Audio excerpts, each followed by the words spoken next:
Hello, and welcome everyone to Spherical Luminosity's YouTube Live. I am excited about today's session. It's extremely relevant given what's happening in the world today, because we're at a time where there is rising economic uncertainty, weather is getting more unpredictable, and there has been an uptick in fear in the collective. Okay, worry, stress, for lots of people. Okay. And the media is not helping. And this can actually very much impact our relationships. So today I'm talking about relationship intelligence so that we can be our best and help those around us be their best selves in these unstable times. So, some of you have already started to comment in the chat. Thank you so much. If you wouldn't mind letting me know your first name and where you're from so I can see you, that would be amazing. So, we have Jacqueline joining us from Colorado, and Liz and Pam coming to us from New Zealand, which is pretty awesome. John's coming in from Indiana. Hi, John. And Michael and Mary Lawrence, this is actually completely relevant to you today. So, welcome. And Sarah from Duluth, Minnesota, I see you. And Carol from South Florida. So welcome. And Lee's coming from somewhere in Canada. I can't see. I see. Oh, Toronto. I just see the Canadian flag. So thank you all for joining us. Even for those of you who I haven't been able to say to hi personally to, but I see you all here. And we have Priya joining from India. Oh my gosh. Karina coming from San Miguel de Allende. So from all over the world. So thank you guys for joining. My name is Karen Cheong, and many of you know me already, and some of you don't. So, for those of you who are new, I help to catalyze awakening and a rise in human consciousness by releasing people's blocks at what I refer to as frequency level, amplifying your awareness of the divine within so you can recognize and live the abundance and limitlessness of your true nature as infinite, indestructible consciousness. This is your birthright. And the time for humanity to awaken to this possibility is now. And now is an extraordinarily pivotal time. So, for those of you who are brand new to frequency work and don't know much about it, I can only give a brief overview in the amount of time that I have. So, after this, if you want to learn more, I'd recommend checking out the following episodes of Mastering Your World Through Frequencies episodes 176 and 154. And Mastering Your World Through Frequencies is my vlog and podcast series, which can be found on this very same channel for free. And it has, after every episode, a GFC meditation, which is where the frequency work happens and where change is catalyzed. So the first two episodes, 1 and 176, are all about the fundamentals of frequency work. And 154 is the top 5 most important things about frequency work. Okay, so if you want to check those out. And there's also, if you're really ambitious and want to have more under your belt, episode 131 is particularly helpful, where I answer the top 18 questions we get here at Spherical Luminosity. And a lot of people find that really helpful. And additionally, there's also the How It Works section of the website, sphericalluminosity.com, if you want to learn more about what we do specifically. Okay, so today we're talking about relationship intelligence because many will say that the quality of your relationships dictates the quality of your life. And I would personally include the most important relationships, your relationship to your own self and to pure source. Um, so this is where, so let me back up, reframe a little bit. This is even more true in a time when fear and anxiety about having enough and feeling safe is starting to ramp up. And for those of you who've been following this YouTube live for some time, are aware that I've been talking about this period of time for a few months now. And now we are starting to ramp up into it. This is the beginning. And this is really a pivotal time where there is going to be a lot of collective fear, and there's a tremendous opportunity to really accelerate and gain a lot of momentum in terms of your personal growth and your spiritual acceleration, or your journey to awakening, or however you want to frame it. Okay. So that means that many people, or I should say, many of the people you're in relationship with, likely are feeling the effects of this anxiety. And stress can really, really impact how much patience we have, how much kindness we have, and how much compassion we can have for others, and even for ourselves. So today is all about what you need to know to cultivate relationship intelligence. Okay, so before I go any further, if you find this YouTube live helpful, please hit the like button and comment after the live is complete because that really helps us to grow the channel and help more people. And if you stay to the end before the GFC, which is what I'm giving for free and also is going to be extremely helpful for this at this particular point in time, we're doing another giveaway. So stay tuned for that. So, to begin, what do I mean by relationship intelligence? Okay, so a lot of people have heard the term emotional intelligence. Okay, it's like a common term that's come up in like personal development sort of circles, which has to do, from my perspective anyway, with awareness of emotion within self and others. Okay, which is an important thing. A lot of us were raised to not have very much emotional intelligence because we were told to lock our emotions down. To me, though, relationship intelligence goes a little deeper than emotions. I'm sure there are many definitions of relationship intelligence out there, but what I mean when I'm using this term is the ability to navigate, cultivate, and intentionally deepen our relationships. Please note that I'm talking about all relationships, okay, whether it's intimate partnerships, your family, your friends, your coworkers, the people that you do whatever hobby you do with, etc. Okay, there are two things that can really heighten relationship intelligence. All right. So, number one, to heighten relationship intelligence, your ability to hold your space with the people around you and also with respect to the media and the collective in general. Now, I just want to mention that holding your space is not a new idea for many of you. The funny thing is, it's a basic idea, but one that we often forget and one that we need to practice all the time. So if you find yourself being like, oh, she talked about this before, notice that in yourself and see what it is that is causing the ego mind to shut down. Because it may be that there's something here for you. Okay. So often when people close to us are stressed out or angry or frustrated or just feeling really down, our first impulse often is to try to get them to change how they feel. Like it's our responsibility to do so. So for me, almost 30 years ago now, when my then boyfriend and now husband Chris, I cannot believe it's been 30 years, but it has been. It's kind of weird. But anyway, and it's awesome. But anyway, whenever he would get into a funk or was pissed off or was frustrated or whatever, I felt like it was my job to make him feel better. And I was, very determined about this. So, approaching this like many things in life, I try to provide solutions, good ones, naturally, and options for him to shift his state. I'd organize different activities or self care. I'd really get in there to try and help him. So, and just I was doing this to help him. It wasn't because I was trying to, um, that was what I thought anyway. Okay. I thought that I was trying to help him, which in part was true. So sometimes he'd shift, but other times he'd just stay in a foul mood. All right. So if he would stayed in a foul mood, I'd then take it really personally. I'd clearly done all of these things to try to make him feel better, but it didn't work.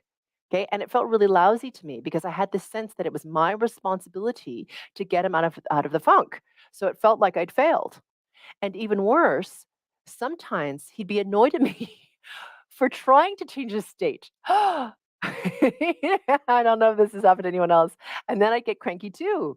Or actually, more than cranky, I get angry because I felt upset that he didn't appreciate what I've been trying to do to help him.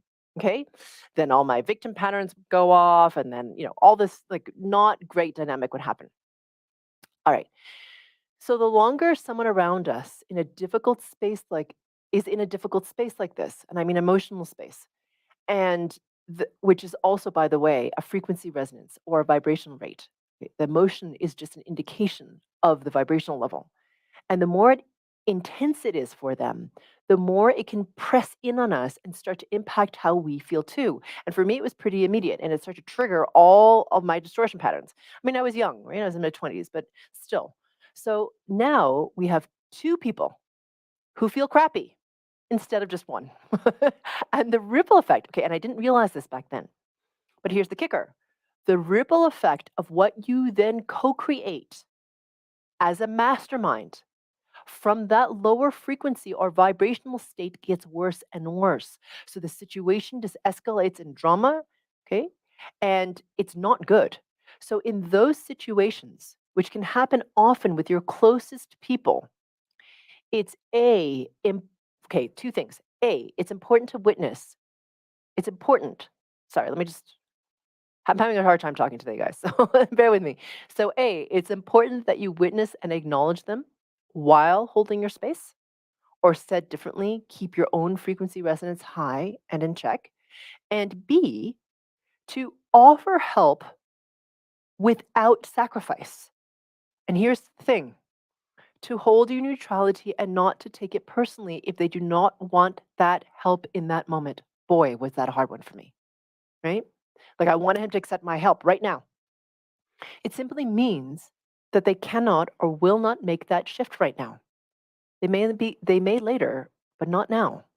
So this takes, at least it did for me, discipline, okay, to not push into his space, to recognize that your need for them to conform to how you want them to be is not greater than what they are experiencing in that moment. So just think about that for a moment, okay? So our need for them to change is fundamentally disrespectful in some ways to what it is they're experiencing. So we need to have respect for their process, and above all, to keep your own frequency resonance high and clear, okay? Meaning to hold your space. So the higher you can keep your frequency resonance, or said differently, vibration level, the faster they will be able to shift if they choose to simply by entraining to the vibrational level or frequency resonance that you are embodying. Okay, so it's actually really important that you hold your space, not only for yourself, but for them.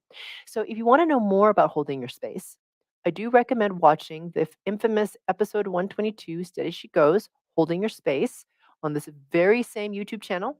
Okay, I go into a lot more depth about why this is so important and how to do it. And most importantly, the GFC or group frequency calibration meditation at the end will help you to do it better.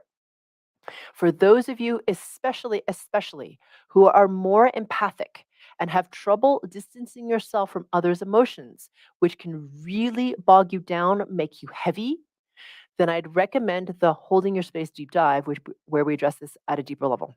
Okay, it's really, really important. All right. So, this idea of holding your space is also true for the collective as well. So, obviously, you don't know all of those people, all the millions and millions and millions and millions of people. But when a large number of people are in a lot of fear, okay, as we saw recently in the pandemic, that state of fear can start to impact even those who originally weren't actually feeling afraid of the virus. Okay. You don't know why you're being impacted because you don't really feel afraid, but the emotions of the collective start pressing in on you. And seemingly out of nowhere, people would start to feel short tempered, irritated, impatient, limited, heavy, and all kinds of things because they were feeling what others were experiencing and it was affecting them, but they didn't really know that they were experiencing what others were feeling. So, being aware of what the collective is experiencing, you can be on the lookout for the same thing in the people that you're in relationship with. Okay. And knowing that helps you to have context for why they might be reacting the way they are, which can give you the clarity to discern how much you want to allow what they experience to affect you. Okay. And also a sense of distance, enough that you cannot take whatever's going on personally. Again, this is all about holding your space. So it's about knowing what the collective, having a sense of what the collective is experiencing so you can see it reflected in your relationships. Again, it's all about context. Okay, it's not necessarily, we tend to take things personally, them versus us, as if we're like this little vacuum. We're not. Okay, so the media is similar. Sensationalism and creating a heightened emotional response is the business of the news and the media generally. So it's really important to be able to hold your space and not let your vibration level, and as a result, your mental and emotional state drop when you hear or read the news. Okay. Now, some of you don't watch the news. okay, or read it or listen to the media, which is fine. But chances are the people that you are in relationship with do. Okay. So you have to, and especially for those who aren't holding their space well, it's impacting the way that they feel. So, meaning the people, right? The people who are listening to the news, who are being stressed out by it, anxious about it, fearful by it, being fearful as a result of it. So, the perspective they hold, whether they believe to be good or bad, is being impacted by the media. And this can really, really amplify fear, right? Okay. So, what do? It's really important to hold space from the frequency or the resonance that media can amplify in people. Often it's fear, okay, or anger or disempowerment. Be aware of what it is and do other things to keep your own vibration level or frequency level high. Okay. I realize that the last point is a bit of a nuance. Not everyone can do it who's here. But those of you who are here who've been doing frequency work for a while, you can, if you pay attention, you'll be like, you can scan the person and be like, that's weird. They're not normally this freaked out about this sort of thing, but they're really freaked out. They've been watching too much news, I can tell. Okay. So, like I said, many of you watching are increasingly sensitive. So please be really aware of people who are getting amped up by either the collective or the media or whatever's going on. Okay. And then they don't know what to do with this negative emotion or these thoughts that are spinning. So they want to push their state, their frequent, okay, and I mean state, mental emotional state, their frequencies into you by controlling or influencing your behaviors or emotions. Okay, now why are they doing this? It's not like they're malicious. It's because they have fear and they don't really know what to do with it. So they start trying to control others or their circumstances to try and feel better. Okay, so here are some takeaways for you.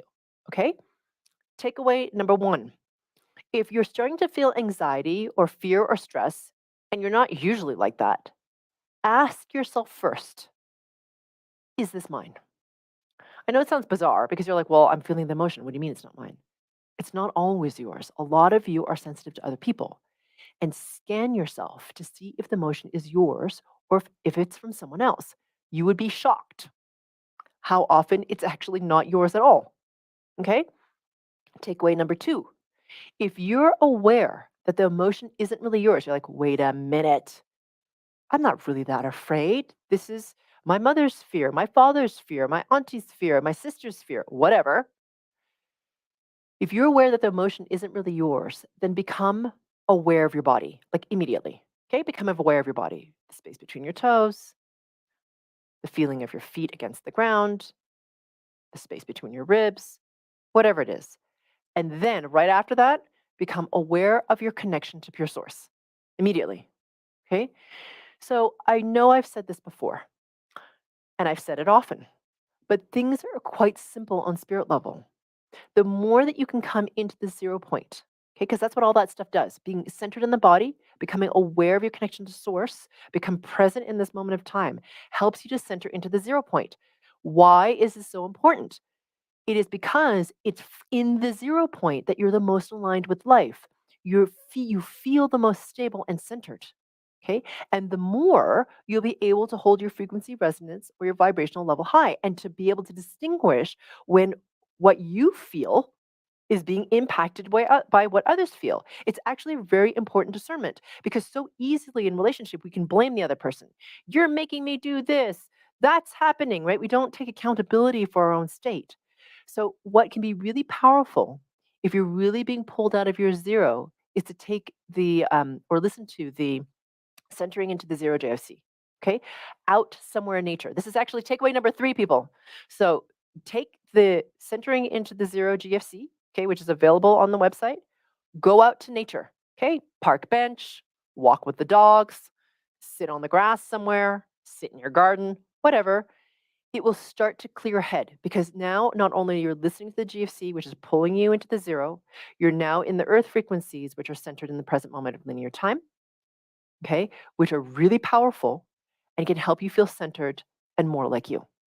When you're centered and more like you could have much, much more relationship intelligence because you're not getting pulled into your own drama or their drama. Right? And now you can navigate relationship from a place where you feel centered and stable And because you're centered and stable in the present moment, they can entrain to that. Okay. So, number two thing for cultivating relationship intelligence, this is probably going to be a little unusual, but it's perspective. Perspective. This one is huge and one that is easy to overlook. So, first, we obviously know what our perspective is, okay? And many of us go around thinking that our perspective is right, clearly, and that we know what's best for ourselves and also for those we care about, and even for others outside our immediate sphere. I mean, obviously, right? But we don't often examine what drives our perspective. What are the patterns that cause you to believe what you believe? Where do you have fear or a need to control to make yourself feel more provided for, certain, safe, loved? It's funny, those things drive a lot of things in terms of behaviors and feelings and all that stuff. This is not always an easy exercise, but one of the greatest gifts, it's not going to sound like a gift, okay? It doesn't, but it really truly is when you're triggered emotionally. Because that is a huge neon blinking arrow pointing to a distortion pattern that is causing you to react. If you didn't have the distortion pattern, you wouldn't have the trigger. You'd be neutral and be able to stay in flow. So, for example, I had a friend who was raised in a super strict religious family and as a result had a number of control patterns running in her, unsurprisingly. Okay. She also tended to be controlling and also attracted people who wanted to control her. Okay, as many of you know, when you have a distortion pattern, like the spectrum of the distortion. So it's you have the behavior or the control, or you attract people who want to control you. Okay, so as a result, she hated the feeling of people trying to control her, kind of ironically, okay, because she's hypersensitive to it. So even though she did it herself to others, isn't that funny? And she wasn't even really aware of how controlling she was. So in her relationships, whenever there was even a whiff of control patterns, she dropped the relationship, like almost immediately. She'd be like, I'm out. So as a result, it was hard for her to have a relationship that lasted more than a few months. Okay. So when she started frequency work, she started to realize how deep her control patterns were. And as she released them, she could recognize or feel the difference between control and the other person simply needing something and not being able to express it very well. Because I don't know if you've noticed this, but not everyone's super great at communicating. Okay. Or being in fear of her dropping them like a hot potato. Okay. Because could be so hot cold. All right. So the more you're aware of your perspective, or rather your ego mind or little s self perspective, the more you'll notice when you want to defend your position in relationship. Okay. Where you feel attacked, where you feel unloved, where you feel limited, when you feel threatened by potential loss. Okay. Also, if you've noticed the closer you are to someone, the greater the chance that you want to insist that what you think is right for them is in fact right for them and that they should listen to you or do what you're suggesting. So I'm laughing because I used to do this all the time with my parents, right? And also with Chris to some degree. This can be especially so when we have the fear of losing them. So as a result, we attempt to control a little, or for some of us, as was my case, a lot. And the harder it is to have respect for or even hear another's perspective. And this is all because we're stuck in the little s self perspective. And the more you're aware of it, the more distance you can gain from it, the more you can be present and be with someone in relationship, even if their opinion or their choice is different than what you'd like it to be. I know for some of you, this makes you very uncomfortable. You're like, no, but I'm right. Okay. And the thing is, it's not typically out of malice, it's because you love them. Yeah. So the more present you can be with someone in neutrality, truly this becomes a gift because you're allowing them to be just them. The more seen, heard, relaxed, and at ease they can be with you, and the closer they will feel to you and the deeper your connection. It's so funny. In relationship, we often have agenda.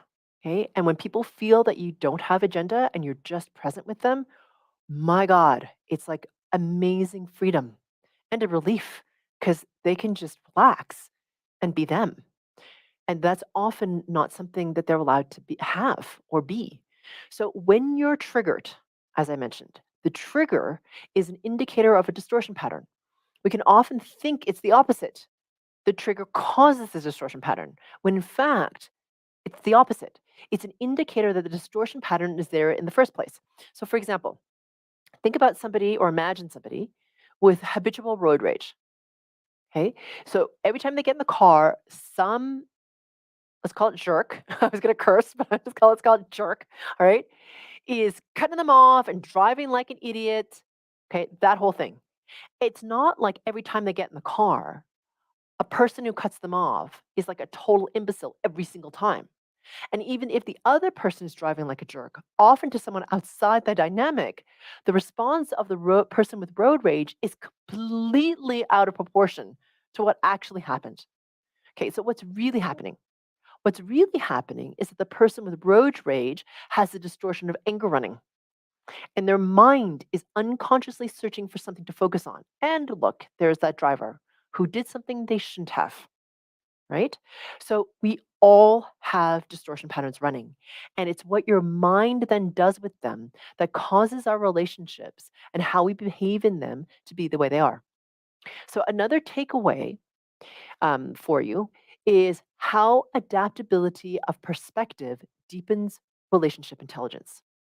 Okay, so we're familiar with our perspective. And as I mentioned, the more distance you have from it, the more you can hear or be with others' perspectives and choices, even if you disagree with them. Okay.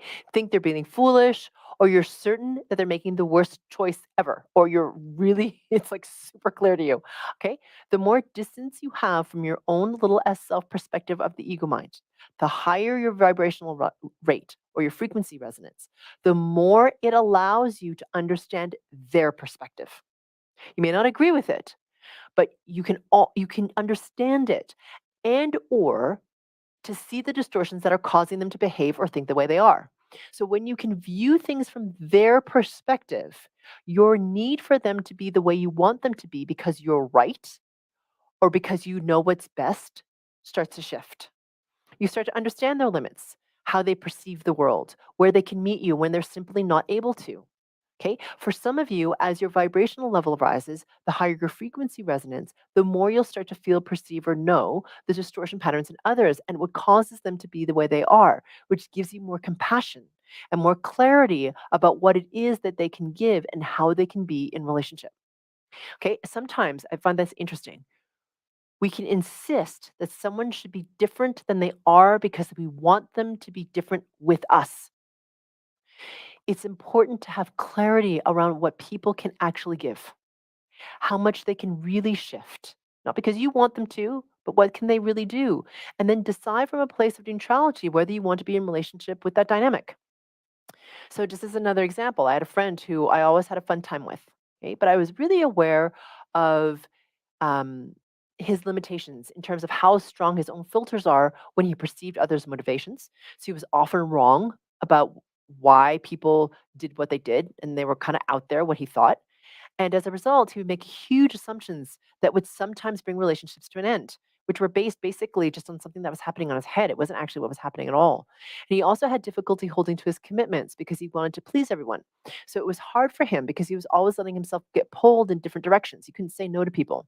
So at the beginning of our friendship, I noticed these distortion patterns, but they wouldn't influence it. But as our relationship deepened and as commitments were broken and things start to happen in our relationship, I recognized that that was a pattern that he couldn't end. He wasn't willing to. And it was something that he couldn't really see. So I had to make the choice of like, well, do I want to be in this dynamic of this relationship? And I didn't have any ill will towards him. I still thought he was great, super fun, lovely guy, but I just didn't want to be in that dynamic anymore. Okay. So you get to have the clarity because it's like, it's not about trying to force the person to be the way you want them to be. It's more like can they change? Can they shift in a way that feels like, okay, I can be in this relationship. And some people can't, and some people can. So the more you raise your own vibration level or frequency resonance by releasing your own distortion patterns, the more you can have relationship intelligence because you're able to hold your space and not get sucked into someone else's dynamic. And the more you're able to have clarity of your own perspective and what forms its biases and how adaptable you can be with someone else. So all of this deepens relationship intelligence and cultivates connection should you want it. All right, so now I'm going to take some questions and then move into the GFC. But first, I wanted to announce that we're finally set with this. We're going to be giving, a lot of people have been asking, are you guys giving a summer retreat? So we are going to be, drum roll, in Austin from July 7th to 9th, I believe it is. It's the weekend following July 4th. So if some of you want to attend a retreat with me live, I will be in Austin, Texas, which is just like an awesome town anyway. So we hope you can join us. And the Ziwa Neho retreat has just a couple of spots left. If you want to learn about the awakening map and navigate the mystery of the void, it's going to be an epic one. So I hope you can join us. So before I move into the questions, though, I promised another giveaway. Okay. And so we're going to do another one, and we're giving away my ebook that I wrote on creation manifestation, why it fails and what to do about it, plus the audiobook, plus Mastery and Momentum, the 6 Core Essentials Part 1, and also the deep dive on dreaming, the entry point to creation manifestation. It's quite the package. So please comment after the YouTube live is complete if you felt that this YouTube live was helpful and or powerful to you. So what's going to happen is Chris is going to scroll through the names of the attendees. I can't see what's happening. I'm going to close my eyes though to make it so you know that I'm not rigging this, and I'm going to tell him to stop, and whoever the lucky person is will get the giveaway. And stop. Listen. Who? Oh, I don't see it. It's Priya from India. Congratulations, Priya from India. All right. So you have just won a kick ass package on creation manifestation, which is a really good thing to be practicing right now. So, Priya, for you, if you can just write into info@sphericalluminosity.com and just say, hello, I am the lucky winner of the YouTube Live giveaway, we will be sure to get that to you. It's pretty awesome. Okay. So, I'm now going to open the floor to questions about um, relationship intelligence. so if you if you can write question in caps or put lots of question marks and then your question, that would be great. So these giveaways are fun. I like them. I hope you guys enjoy them too. Okay. All right. So let's see. Let's see if I'm just trying to see if anyone has questions.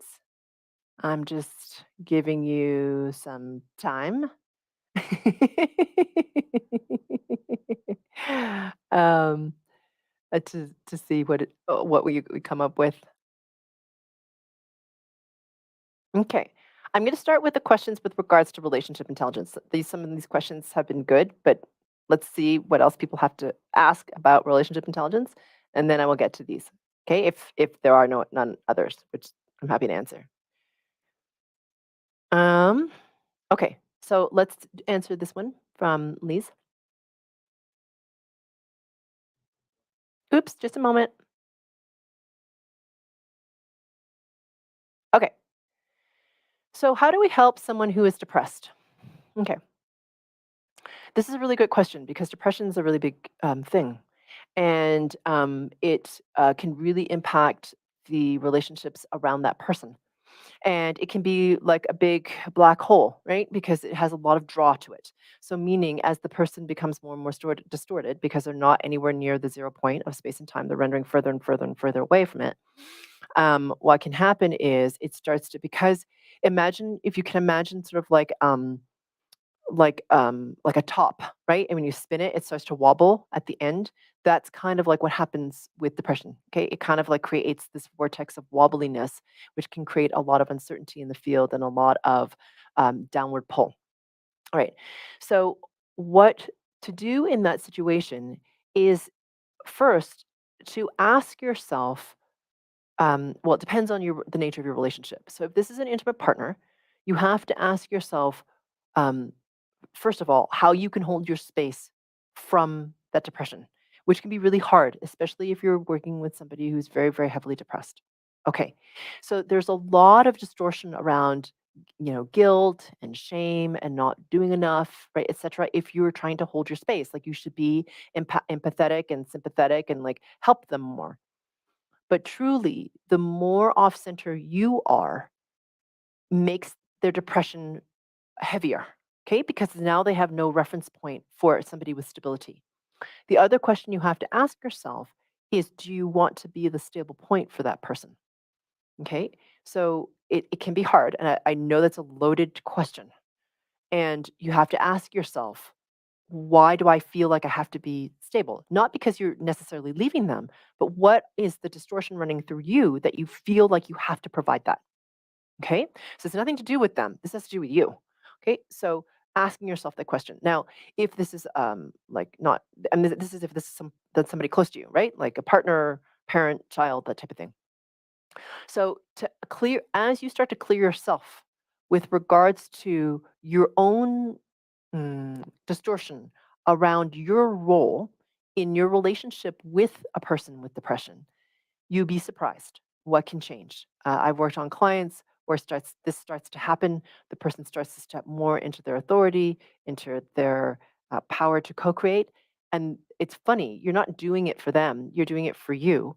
But as they start to clear up, the person with depression starts to shift. Not because you're trying to make them do something, but because they happen to be in your field. And as your distortions clear, the field that is you clears, and what you can create in terms of reality that you can access where that person is of a higher resonance and wants to shift with you or can shift with you becomes clearer, or you learn that you can't shift them. It's not, you can't do it, and you might not want to. Okay, so all of these things clarify. So my suggestion is to always work on self first. Okay, what is it within us that causes this relationship to be there, for this person to be in our lives, all that sort of thing. Okay. And then as you start to clear up, because I don't know the nature of the relationship based on this question, but as this starts to clear up, likely the relationship will start to shift. Okay. Meaning how they are with you, how they are with depression, etc. Right. And the choices that you make will start to come from a higher order. All right. And it will become clarified for you. Hopefully that is helpful. Okay. Okay. Great. How do we practice or improve relationship intelligence with and on ourselves so this foundational relationship is strong before we move into relationship with another? Oh, this is fantastic. I love this question. Okay. Okay. So there's a whole bunch of questions apparently that are similar to this that this question encapsulates. So that's why Chris is highlighting it. Okay. Just for you guys to understand. All right. So So, relationship intelligence with self and with pure source are actually, to me, the most important relationships. Okay. Because really, you are co creating all your like, you're co creating a reality. So, your relationships are a reflection of what it is that you're co-creating, who you're called to, like who you're calling to you, the nature of the depth of the relationship, etc. So, what I want to say before I even get into this question is that this relationship, what she's asking about, is actually the most important relationship, which will set the tone for all of your relationships. Okay, because a lot of times um, we have all these different patterns of whatever it is, low self worth, non-deserving, um, defensiveness, anger, whatever it is, okay, that you've got running. And if you don't clear that out of yourself, when you start to go into relationship, you just call in more people who are only going to amplify those distortions. So to be, so what I would suggest is to start this clarifying this or practice or improve our relationship intelligence with ourselves is to begin doing frequency work, to honestly to start to become aware and to begin the exploration of self and the refinement of self. So, as you clear your distortions, what will happen is you will naturally start to strengthen. Your frequency, resonance, or vibrational level will rise. Who comes into your life, who you call to you, the types of people they are, how you nurture them, how they nurture you will shift.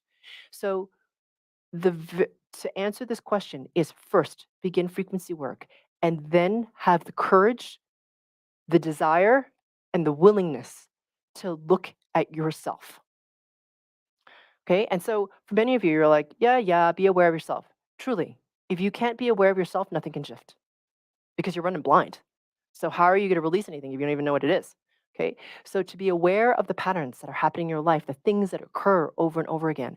Once you start to see that stuff, you're like, whoa. Like for me, it was control patterns. Like we all have our things. You know what I mean? You're human. You're supposed to have things. It's part of the experience of the humanness, right? You're supposed to have things that are messy. So you experience humanness, you clean them up, you start to become clearer, brighter, higher in resonance. All of a sudden, your life experience starts to change, your relationships start to change, your relationship to pure source starts to change, everything clarifies, magic starts to happen, synchronicity starts to happen, your co-creation changes, everything changes.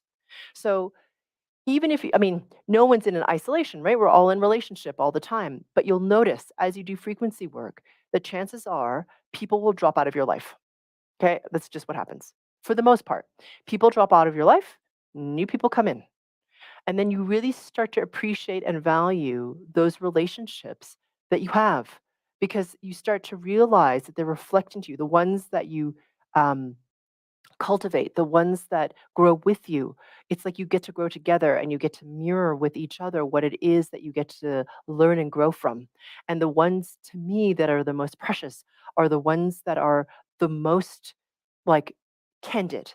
It's like, hey, I've noticed that you just you just said that or did that. Did you notice that in yourself?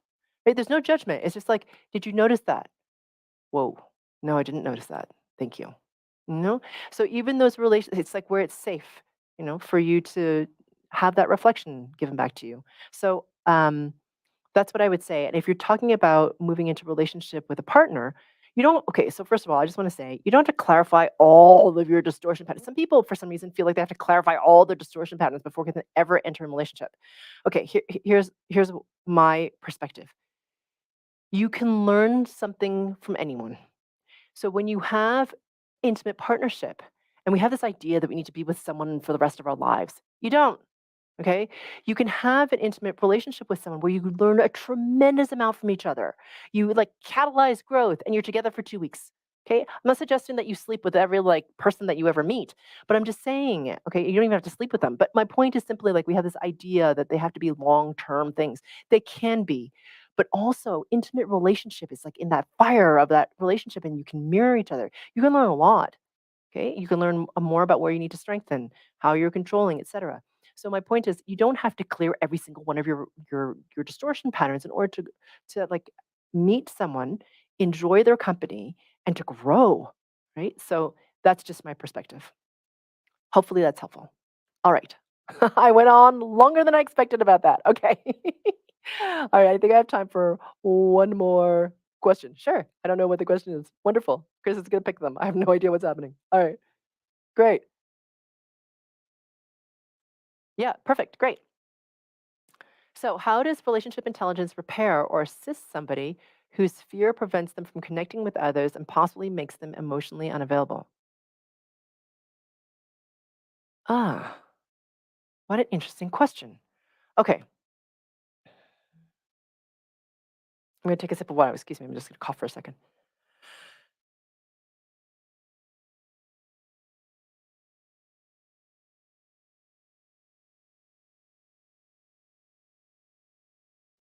All right.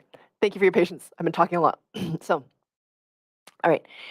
So, relationship intelligence really starts to honestly comes back to you, right? Like always, everything. You're co creating everything. So, as you start to gain, so this is back to what Fiona asked, as you start to gain more internal strength from releasing your distortion patterns, as you start to recognize your fear, because what's great about this question is, Assist someone whose fear prevents them from connecting with others and possibly making them emotionally unavailable. That's a lot of awareness right there in that last part of that sentence. That's great. Okay. So as you rise in frequency resonance, you're like, whoa, this is what happens, right? I'm really afraid of getting hurt. I'm really afraid of being destroyed. I'm really afraid that someone's gonna like, I'm gonna lose myself in them. I'm really afraid, whatever. Okay. You're like, whoa, I didn't realize that I was so afraid of that. And I'm so afraid of it that I can't connect with others. I'm terrified. That in itself is huge. So, meaning frequency work helps you to have awareness. And as you have awareness, you also start to, because you become internally strong enough, accept that that is so and then release it. Okay. So it's like you focus on it and you're like, okay, I understand this is a fear for me. And so I'm aware of it. I'm going to release the distortion pattern and I'm going to confirm the removal. So what that might mean, okay, it's baby steps, is when I meet someone, you're like, oh, I'm afraid I like they're clearly wanting to engage in relationship. It's kind of freaking me out because I kind of enjoy their company. All right. I'm still gonna go out for coffee with them. It's just I'm gonna go out for coffee. It's just coffee. And I'm gonna be present and connect with them. It doesn't mean that anything's gonna happen. It just means in this moment, I'm gonna connect with them and be present. And that's it. And then watch what distortion comes up. Can you just be present and connect with them? You see what I'm saying? So, relationship intelligence, from the way I'm defining it, has to do with you, okay? Your self awareness, your internal strength, your frequency resonance. So, as you start to cultivate that, you start to deepen your ability to connect with others because you start to release the fear or whatever it is, right? For you, it's fear. For someone else, it could be something else, right? And so as you start to do that and can have, so here's where it takes chutzpah, right? Where it takes like courage and confidence to like say yes to that meeting. Okay, you're like, oh God, I really don't want to go. I don't really want to go. Like, okay, I'm terrified. I'm terrified. Okay, I'm terrified, and I'm gonna do it because I want to confirm the removal of this. I don't want to be in fear anymore. I don't. Okay, I'm gonna go do it anyway, right?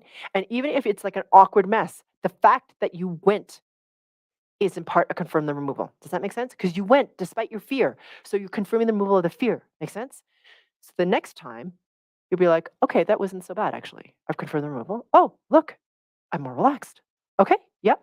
I can meet the next person for a walk in the woods or whatever. Okay. And we're just gonna be present in nature, walking in the woods. You see, it's not like you're necessarily, I mean, you could, but you don't have to make this commitment to this massive change. You can just take little baby steps. And then what will happen is those baby steps become bigger and bigger and bigger and bigger and more and more and more and more and more and more momentum. And then a year from now, you're going to look back and you'll be like, whoa, who was that person? I don't even know who they were anymore. Okay. So hopefully that's helpful. All right. Okay. Especially for someone like whoever this person is. Um, this is something that is a challenge that's deep. Okay. So I just want to say that there is the possibility that you can just release this. Some people, fear is the hardest. Okay. Because with fear, you want to attach, you want to hang on to certainty. So it can be really difficult to let go of. Right. That's the thing that's the kicker. So it's to really be, and please understand, fear, I know. All right. It runs deep in my lineage. It was one of the first primary patterns that I had to really release. It felt like it took freaking forever, but if I can do it, you can do it, right? So I used to be freaking afraid of everything. So, she's so in any case, right? So my point is, it can take some time and it can feel like it's unending. But honestly, if you keep going, because you're just like, I refuse to be trapped by my fear. I refuse, I refuse, I refuse. And you keep confirming the removal, someday you look back and you'll be like, oh my God, that used to be me and it's not me anymore. Okay. So hopefully that helps. All right. That was quite an awesome number of questions. I'm sorry we couldn't get them to them all. I'm hoping that my answers were helpful to you. And now we're going to move into the GFC, yes, to help us to um, cultivate relationship intelligence. Right? So we're going to be working on holding your space and perspective. Right. Here we go. Settling in. Let's rise together.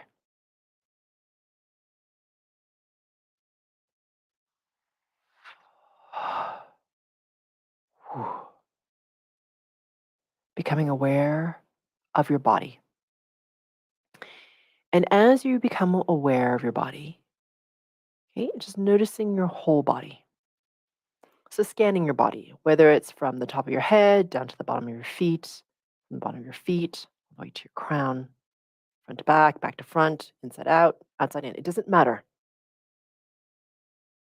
Notice if you always do it the same. If this is not the first time that you've scanned your body, just notice.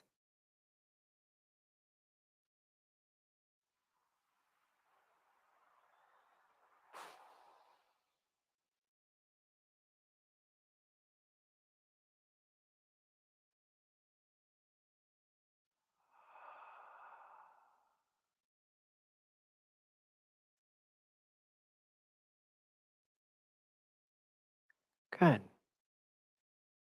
Noticing your weightedness of the body.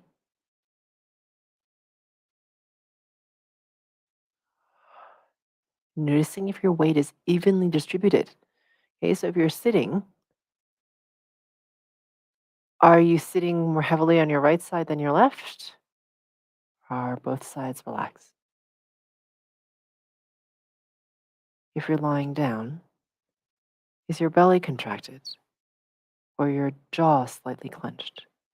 Just notice the nuances of your body as you sink further into whatever is supporting you.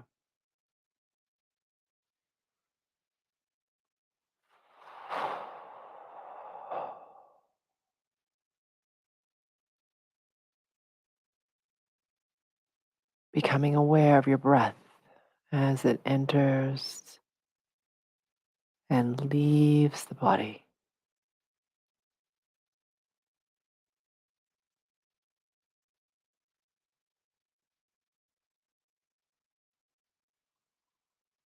Good. Hmm. All right. Before I even raise our frequency resonance, bring your attention to your heart space, please, in the center of your chest in your nipple line. So, as many of you know who have joined me before, first I would raise your frequency resonance. But what we have is stickiness, okay, from the collective. So, bringing your attention to that heart space and also to your lower belly. Fear is ramping up, people. Okay, it's being ramped up in the collective. All right. So we're going to release some of the stickiness. It's only starting, right? So we're going to release the stickiness of this. Now, you may not feel afraid per se. You might just feel like restless or impatient or on edge a little bit, and you don't even bloody know why. Okay, clearing this out.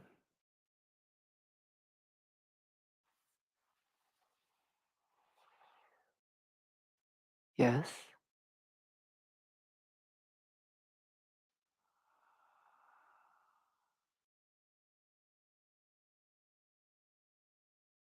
We have a little subgroup here. It's interesting. This is discussed for like the collective, humanity. Mhm. It's like, will we never learn? Are we always going to run around doing the same stupid stuff in fear and scarcity, not being very kind to each other, to the earth, you know, humanness. So I'm just helping that small subgroup as well, because that's sticky. And then we'll raise our frequency resonance, which will be a lot easier once we release this first distortion.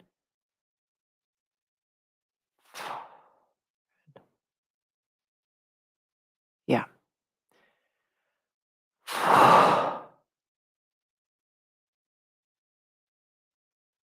Becoming aware, please, of your heart space. Asking yourself the question to yourself in your own mind: how can I become even more aware of my connection only to pure source. Okay, for those of you who are new, the question again is, how can I become even more aware of my connection only to pure source?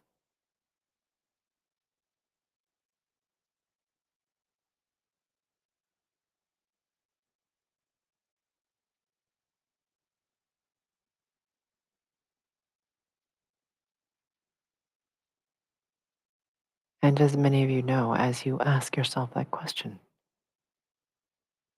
whether you're aware of it or not, your higher self starts to quicken your own frequency resonance or vibration rate. It's like you're starting to take a running jump, catching you on the top end of your jump.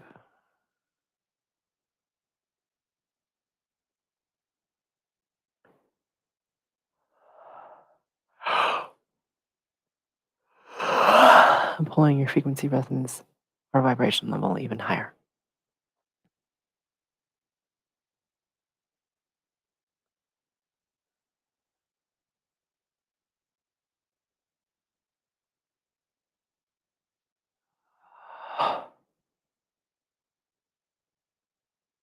Your frequency resonance, or how high it is, dictates everything from the quality of your relationships, the kinds of relationships you get to experience, the patterns you get to break free from, how much abundance you experience. Okay? So, this is one of the most important things we do together.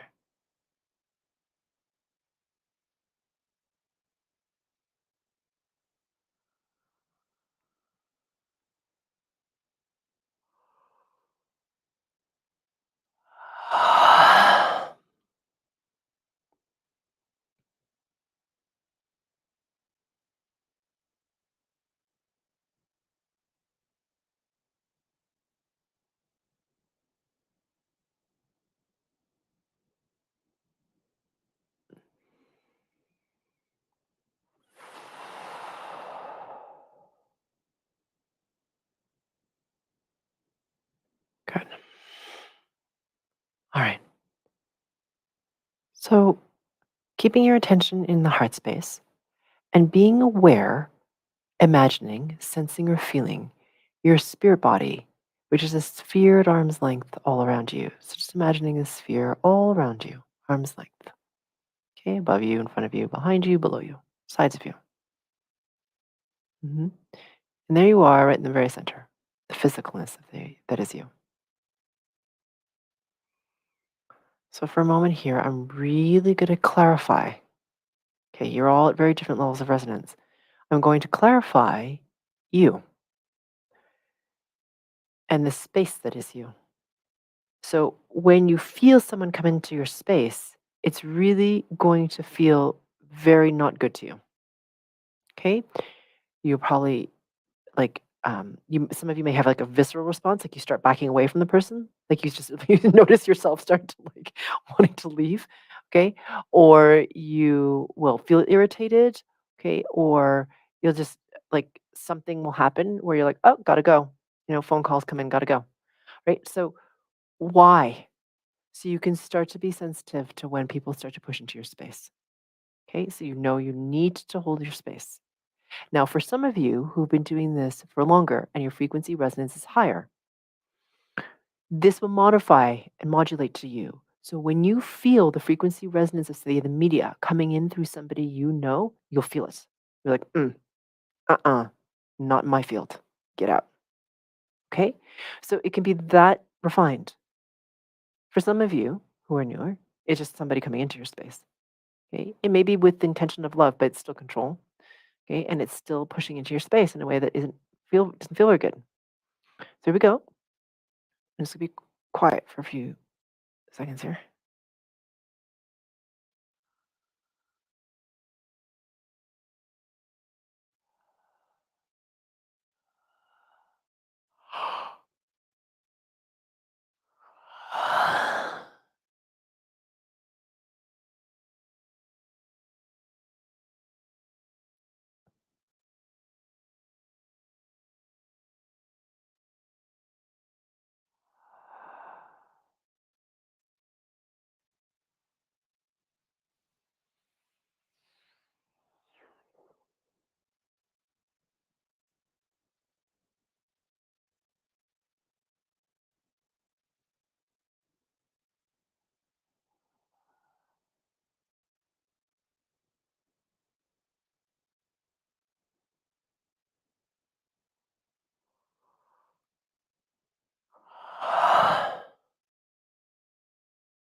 Good.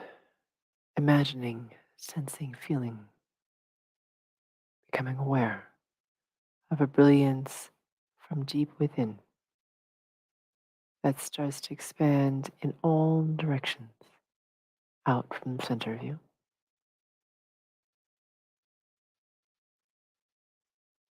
Mhm.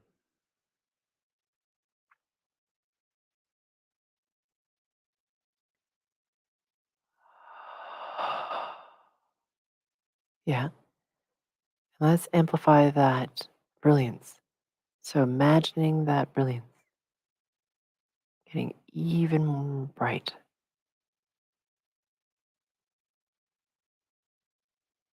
Yep. And for some of you, you can even imagine that that brilliance is so bright as it expands from deep within that the sphere of your spirit body, which is that sphere at arm's length that all around you, starts to get so bright that it almost looks solid, even though it's just light.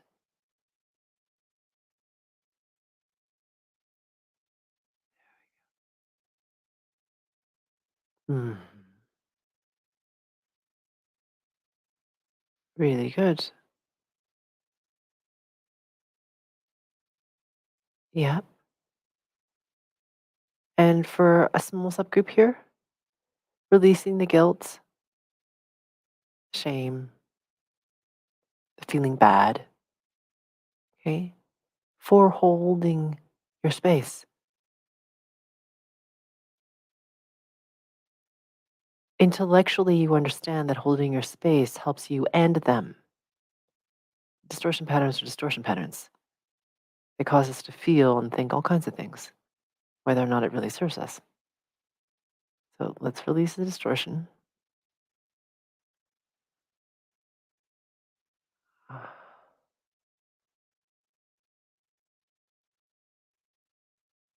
Yeah. For another subgroup, you have to onboard other people's distortion to be worthy or a good person or kind or nice.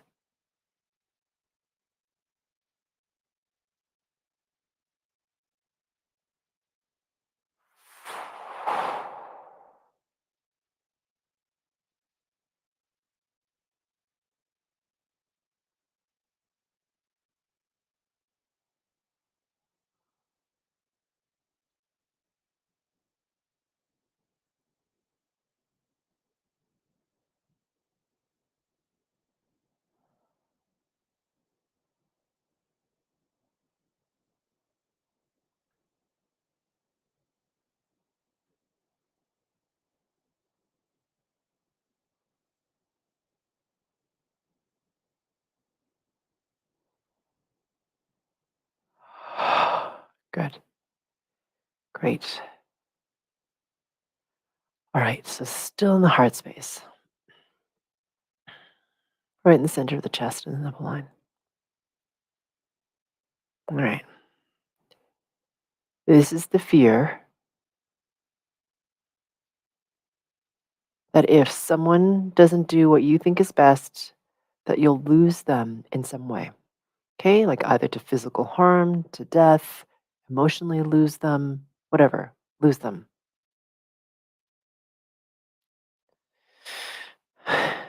So your fear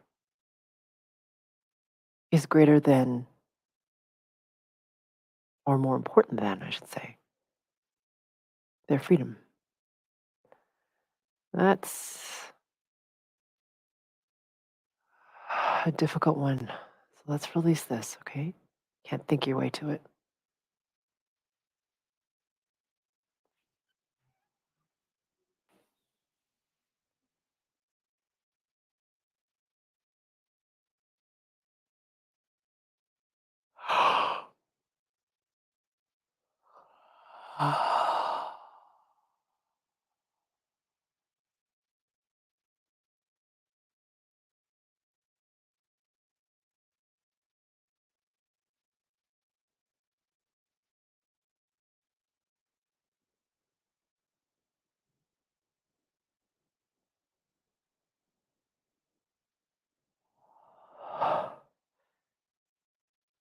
There we go.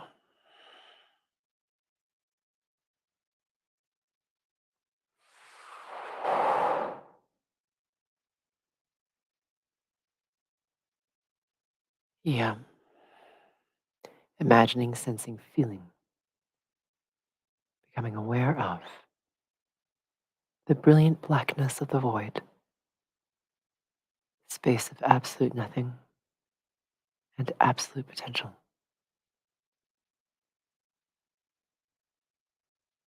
This fear of loss is intense, okay, especially if you're a parent. Losing a child is terrifying.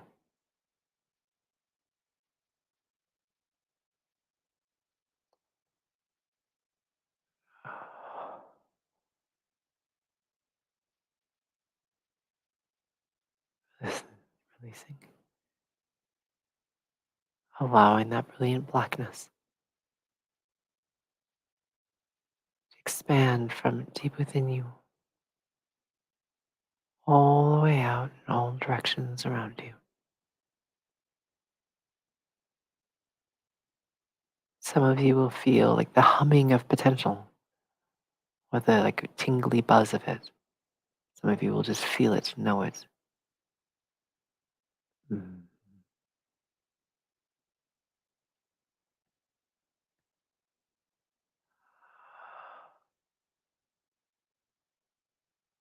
Good. Bring your attention, please, to the center of your pineal gland, all the way down in a straight line into the heart space. All right.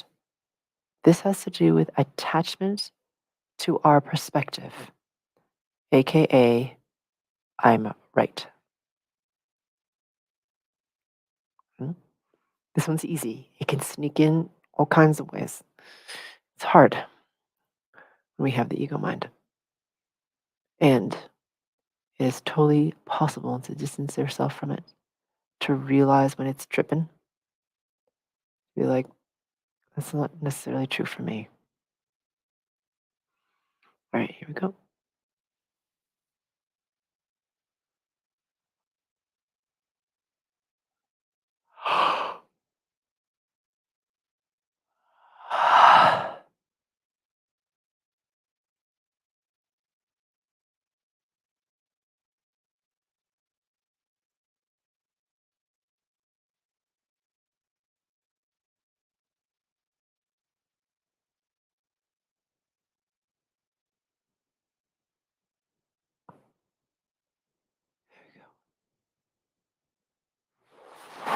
Imagining, sensing, feeling, becoming aware of a really deep blue.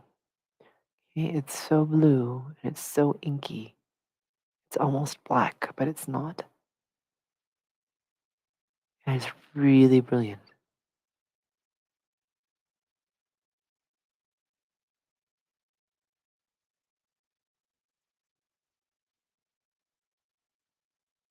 Allowing that to also expand at this time out through the heart space, all the way out in all directions.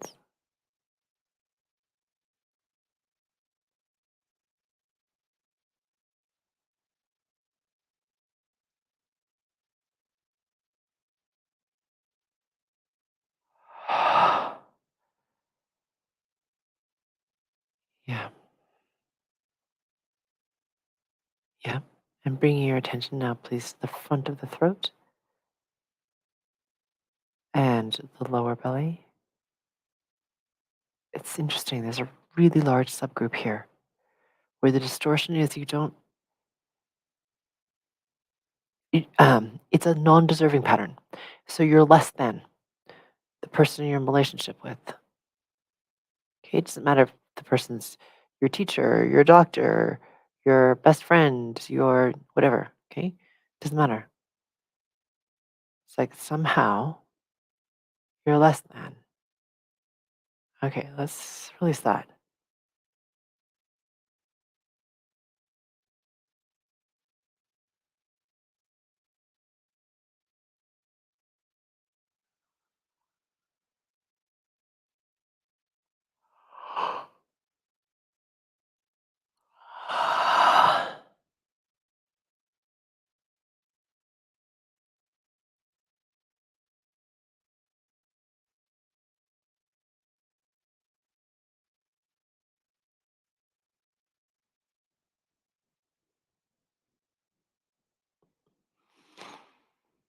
Really good. Okay, that distortion really can impact perspective of yourself within relationship. Yeah.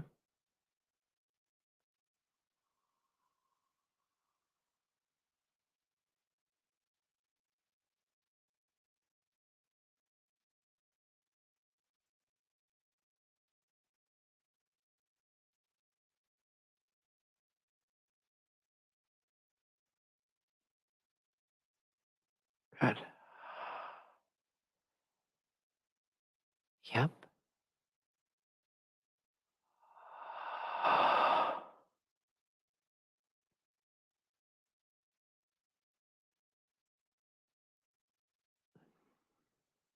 Good. Bringing your attention, please, to your heart space. All right. So, this is really big in terms of your perspective, which is an attachment to wounding that you've had in past relationship. Okay. So, that may cause you to be fearful or angry or defended or any number of things, whatever the thing is.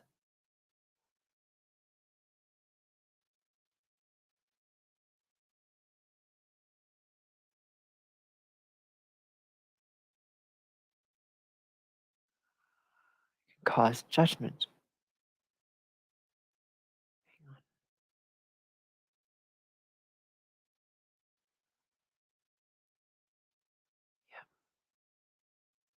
Imagining, sensing, feeling, becoming aware of this distortion. For some of you, it's layers starting to disintegrate, crumble, dissolve away from you. Okay? Likely dropping away from you.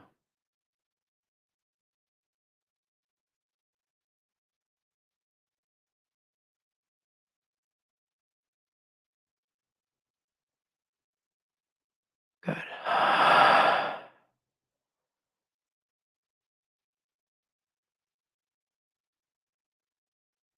Mhm.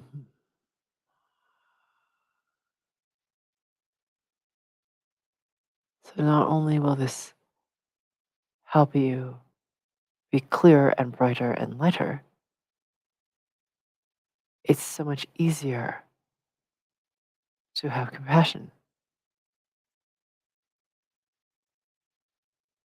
for another and the journey that they are on when we are not carrying this within ourselves anymore or holding on to it like it's a badge of honor. It's just heavy. It doesn't really help you. It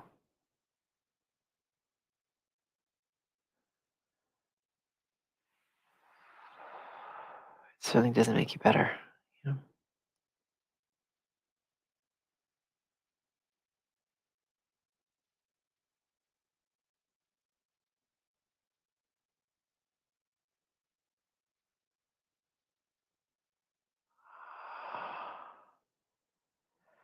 Good. Becoming aware, please, of this I-Foy process right at the base of the sternum, about 3 inches or 7 centimeters directly beneath it, down towards the belly button in a straight line.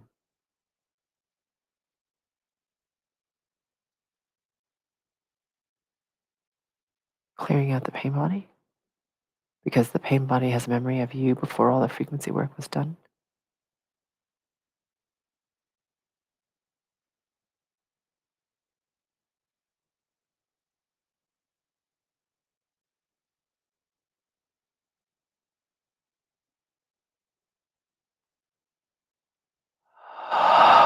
There we go.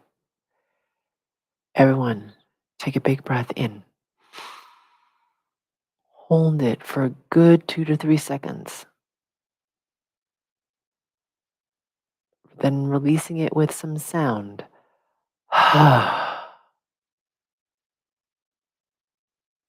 Excellent. So you can either stay here in this space, just in this frequency resonance, or you can blink your eyes open, looking at something inanimate. Awesome. All right, guys. Thank you for joining us. for this YouTube Live, and we look forward to connecting with you however we work together next. Bye for now.